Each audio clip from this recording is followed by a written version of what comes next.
dans cette partie, on va faire quelques exemples pratiques. Donc, un exemple simple de surveillance de la qualité des produits avec Power BI. Donc, nous allons créer un tableau de bord Power BI pour surveiller la qualité des produits chimiques dans une entreprise de fabrication. Ce tableau de bord permettra de suivre des paramètres clés comme la pureté, la concentration et les taux de défaut de produits finis. Donc, voici la base de données. Dans les colonnes, on trouve l'ID du produit, le nom du produit, date de test, la pureté, la pourcentage de pureté, la concentration en mol par litre, le temps, le pourcentage de taux de défense et le technicien responsable. Donc, c'est une base de données simple, juste pour faire un exemple simple, comme un exemple pratique, juste pour les débutants, pour commencer à manipuler des données en utilisant Power BI. Donc, on va créer un graphique en barre montrant la partie moyenne de chaque produit sur une période de données. On va filtrer par date de test et on va déterminer les valeurs max et les valeurs min de la pureté. En fin de compte, on va créer un tableau de bord comme ça. Mais on va voir les étapes pour créer cette table de bord de cette manière-là. Voilà, donc on va ouvrir le Power BI. Voici notre base de données. Et première chose à créer, c'est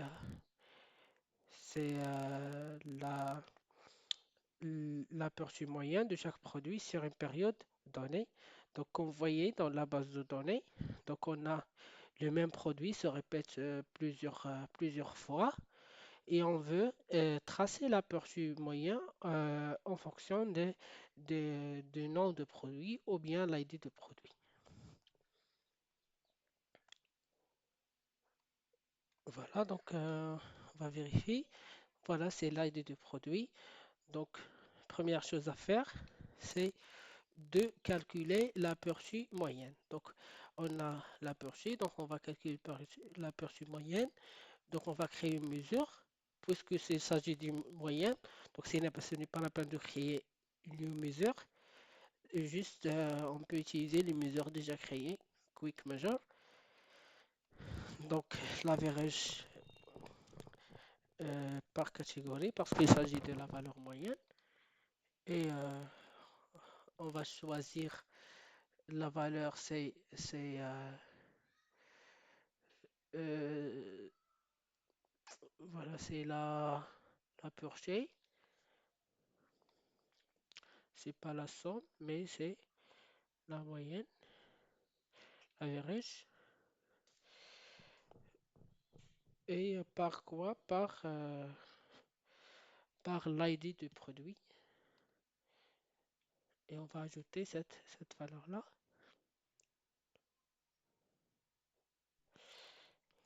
Attendons, voilà, c'est l'average et c'est la valeur moyenne. Et on va créer la, le graphique. Voilà. Donc déjà la moyenne, donc on va trouver ici qu'on a une nouvelle colonne qui s'appelle l'average. Donc on va ajouter ça, donc l'ID du produit dans l'axe des X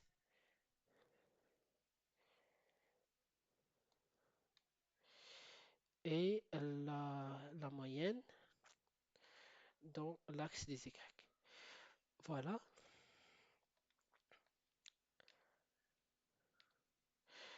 Comme vous voyez ici, donc on a le graphique. Mais puisque la valeur moyenne ici se commence à partir de 90, 90 et plus, donc on va pas dans ce graphique-là qui commence par 0 ne donne pas une bonne visibilité de la valeur moyenne. C'est pour ça qu'on va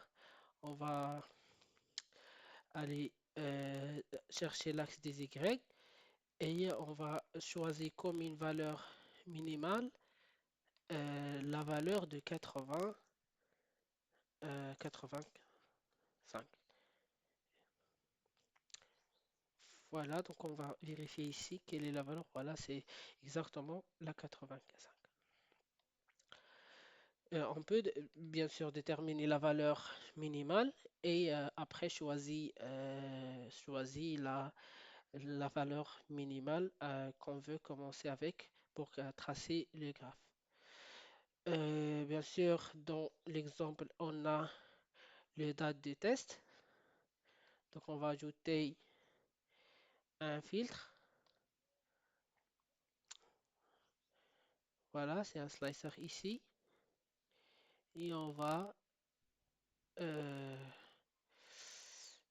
sélectionner la date de test comme ça. Comme ça, donc c'est un tableau de bord interactif. Une fois qu'on change les dates de test, la valeur moyenne change automatiquement. Il ne reste qu'à déterminer la valeur max et la valeur min. Donc on va choisir un quick measure, maximum par catégorie. Donc c'est toujours la aperture. Voilà, c'est pas la somme, c'est le maximum. Catégorie, c'est toujours l'ID des produits. On va ajouter la valeur maximum à la table de bord.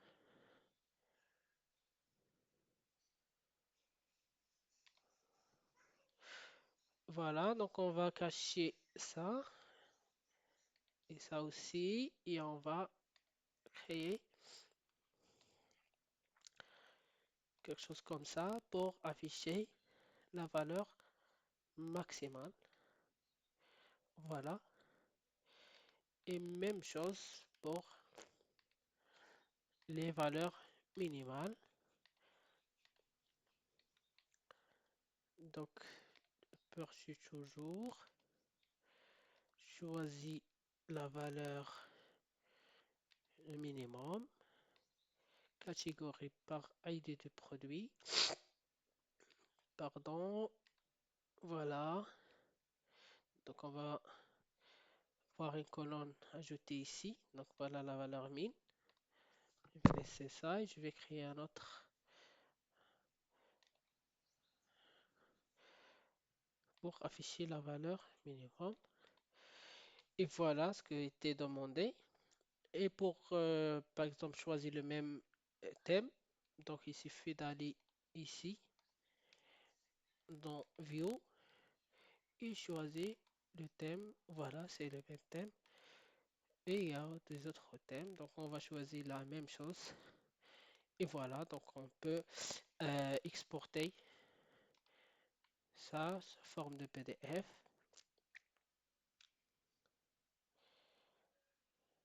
Voilà. Et on a créé un table de bord.